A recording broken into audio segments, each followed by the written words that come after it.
Ladies and gentlemen, boys and girls, children of all ages, G Generation X proudly presents to you a product of D Generation X, a product of the WWF Attitude Era. Words like whip-ass are well known to him. Cans full of whoop-ass are not strange to him. Ladies and gentlemen, children of all ages, D-Generation proudly presents to you the heavyweight champion of the ASMR meditative short podcast. A man who WWF Attitude shaped disgustingly. A man who thinks that the words open up a can of whoop-ass are not literal, and he knows there are no cans filled with whip-ass, and in fact that is just something Steve Austin would say he would do to people. Ladies and gentlemen, I present to you Toronto's reigning stay-at-home father of a cat. Ladies and gentlemen, I present to you the man who wants to leave where he is at all times. Ladies and gentlemen, I present to you the man who gets angry at cars, but only if he is in his hometown of Hogtown. If cars are trying to hit me in Los Angeles, I'm like, well, I am a pedestrian. I think it's legal to kill us there. Welcome to Nick Flanagan Weekly. I'm your host, Nick Flanagan. Here with all the news that's fit to spit. There's a reason my mic has a pop guard, let's just say. And I wish it had a pop star guard, because like Eminem, I'm sick of all these pop stars. Britney Spears, to me, you're freaking weird. Wouldn't it have been funny if, that's like Eminem's next thing he's gonna do. He's gonna run with his kamikaze success and say, well, if I just do my next record and it's back on attacking Christina Aguilera and Britney Spears and NSYNC, I call them NSYNC because they don't wear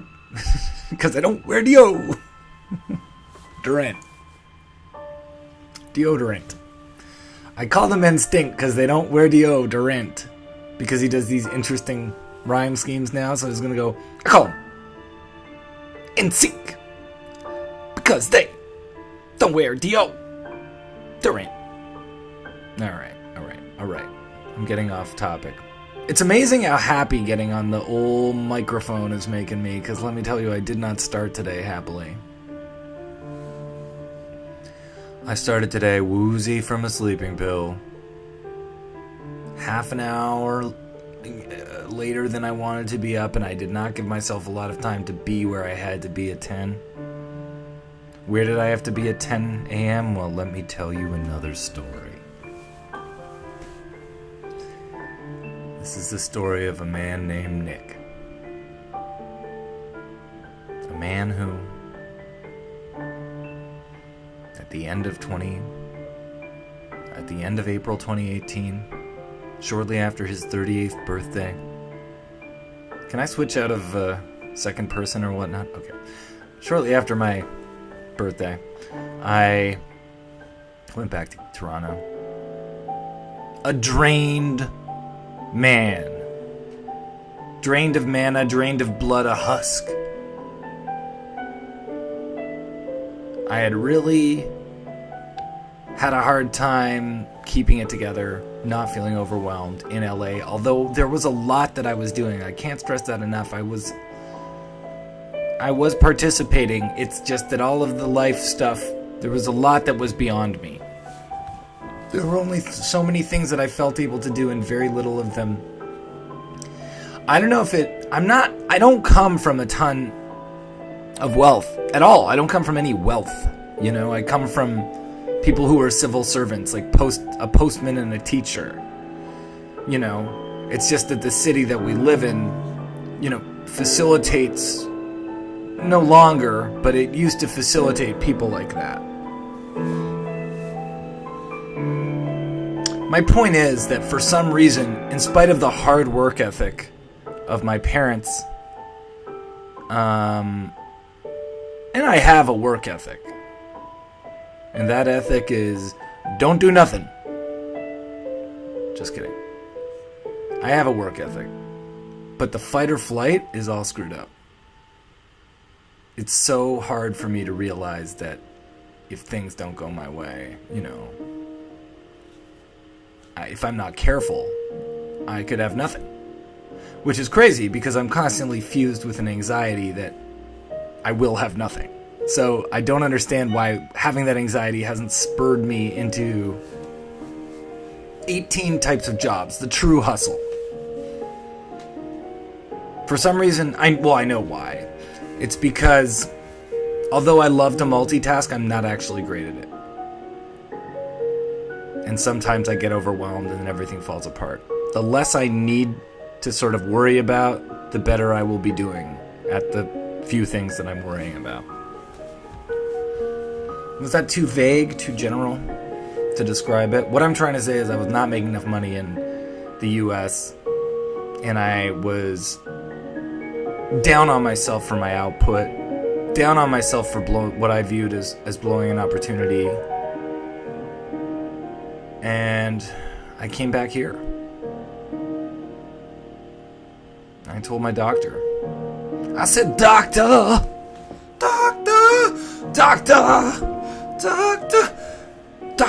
don't you know I got a big old problem? Yeah. That is the thing about free healthcare in Canada is you need to sing your problem in one of those kind of 1950s obnoxious sort of voices. Doctor, tell me what you got to do. Well, I got to give you this pill. It's called love pill. Okay. All right. I said, and she said, well, I can't really prescribe you anything right now. For you to get prescribed something, you're going to need to go to the urgent care at the mental health place. So I went. Through my friend Mike, I received a lot of support. He picked me up, he took me there, he hung out with me while I was there. I think he bought me a sandwich. And I wound up prescribed something. From there, a lot of resources about ADD came up. And I was able to learn a lot, set goals, adjust to the medication I was on, work a bit more and more, and that's not something I would have been able to do, I don't think, in Los Angeles, primarily because I'm not from there. I don't know what's going on. I had a therapist there, but, therapists there are basically like, if you're going to a big meeting, take the water. It's a power move. That's not true, but they're oriented towards goals that people in the entertainment industry would have, which of course I have as well. It's just that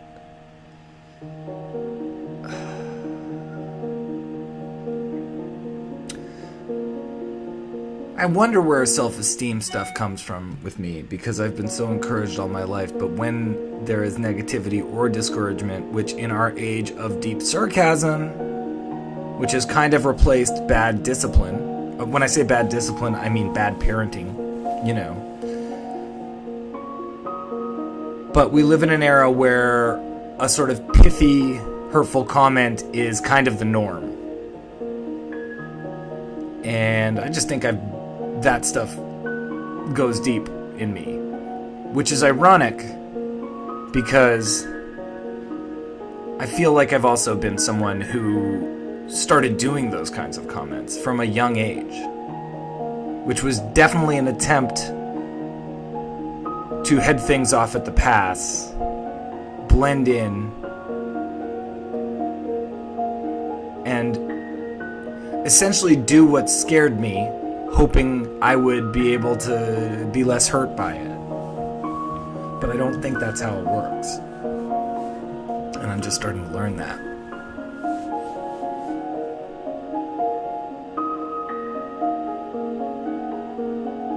So yeah, here I am, I'm back, and I was supposed to go to a study about anxiety today that was organized by this government-funded mental health apparatus. And I didn't make it.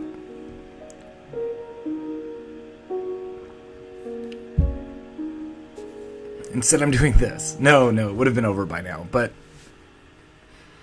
I just couldn't bring myself to come in an hour late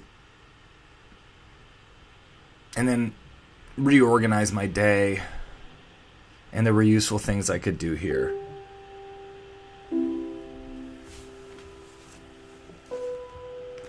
I guess what I'm trying to say is, I feel bad, but I'm trying not to feel shame, and I'm not trying to blame myself too much because that'll just kind of perpetuate the cycle. I mean, this is the contradiction I'm still trying to figure out. You have to take responsibility for who you are and what you do, but you have to be careful not to feel shamed, because the basis for that might be actually feeling attacked. And then you might lash out and just continue being this way. Which is, if it's not hurting anyone, it's fine. And I don't know who me not showing up would hurt. I guess one person in a government-funded program is probably a lot of money.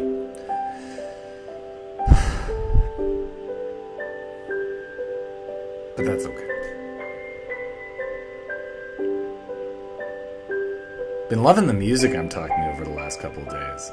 It's really helping me tell. I wonder if it's inspiring me to tell these kinds of little stories.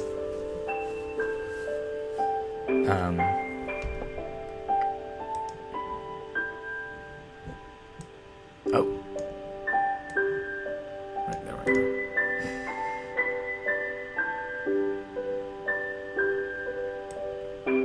Anyway,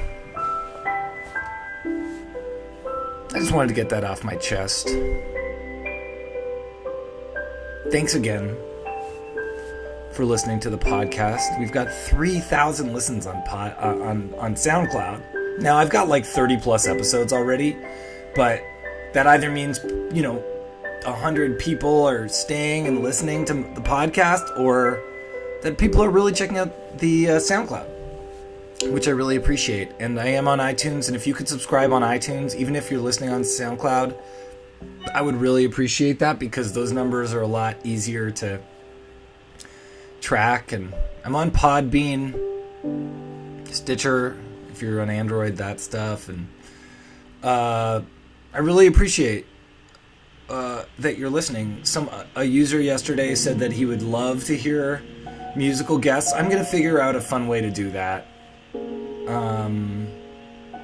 And they also said they loved Emily Mover's music, so that's one more person supporting Emily Mover. And Emily was a guest on Chris Locke's Utopia to Me podcast, which is amazing.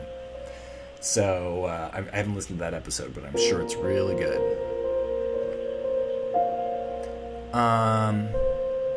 Nick Flan Weekly on Twitter, Nick Flanagan Weekly on Instagram. I have a little patron thing set up on my Podbean account if you want to check that out. That's a pilot project. Patreon is probably what I would finish up with, but I really want to find out what you might want from me in exchange for that. I could do articles because I am a pro writer.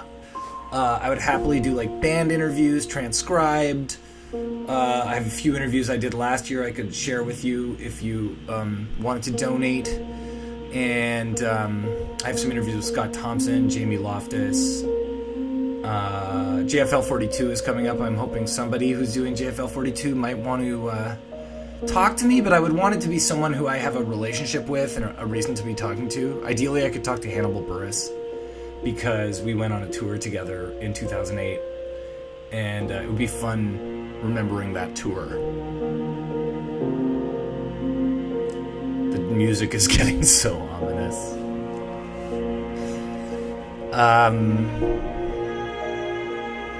Yeah, keep on keeping on. I'm loving it.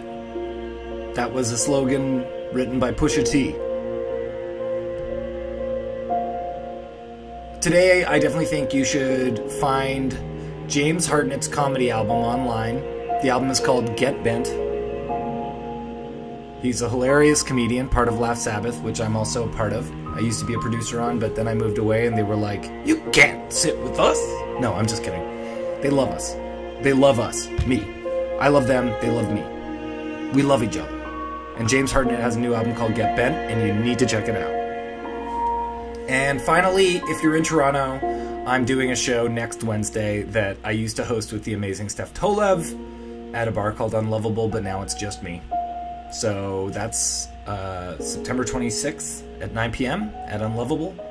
It's a show called Laughable. I'll be hosting. Aisha Brown's on it, who you heard in the podcast. And Dina Jackson, Jeremy Dobsky, Alex Pavone out of New York. So, you know, it's going to be fun. And I hope you're going to be fun when you go. Be a good audience for once in your life. All right. Have a good day or night.